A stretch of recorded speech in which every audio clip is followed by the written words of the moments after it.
Well, hey everyone, it's here. The new record is releasing today, and I'm real excited about it. This is the first Mirth Collaboration project, and I've been thinking about a project like this for a little bit.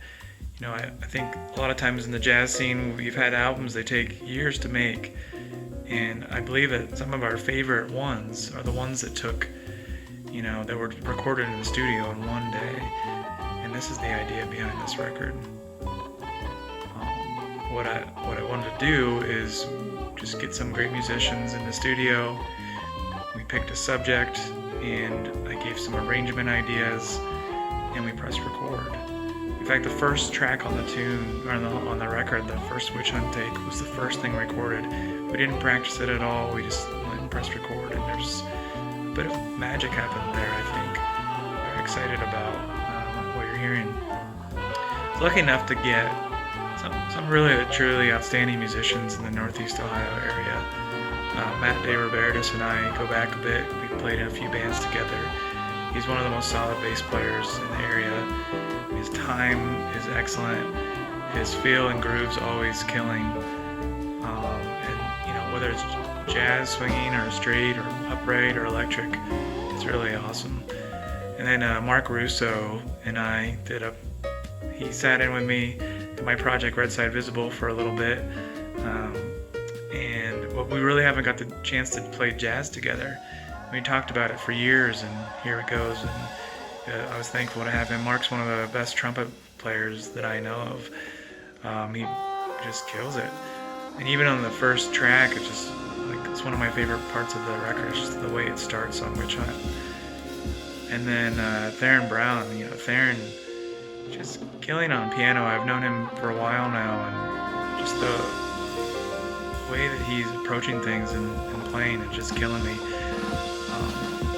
I was pretty much smiling the whole time I got to hear him play. I think you're gonna really like all the stuff that you're hearing. And then Dan Kishwanis on drums.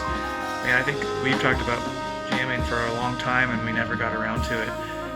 And it's funny, I didn't know what was gonna happen because I've heard Dan grooving, but I don't think I've ever heard him play swing at all. And here he is, it just kills it on this record. There's so many good grooves. Him and Matt just locking in on so much stuff. So I think you're really gonna appreciate it. And we take on an artist, Wayne Shorter, who is maybe the greatest jazz composer that has ever lived, and on top of that, he's one of the greatest improvisers, like true improvisers that ever lived too. Just listening to him it's always inspiring. And then you take that with the fact that he was one of the most forward-thinking musicians on the planet. He was part of the 60s scene with Miles Quintet, and then he got into fusion, leading with Weather Report. And then in the 80s, he's using synthesizers for his saxophone and stuff, and he was always leading the way.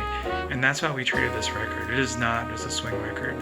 You're gonna hear all kinds of stuff. I think it would have been disingenuous to not only Wayne, but myself to do something too straight ahead.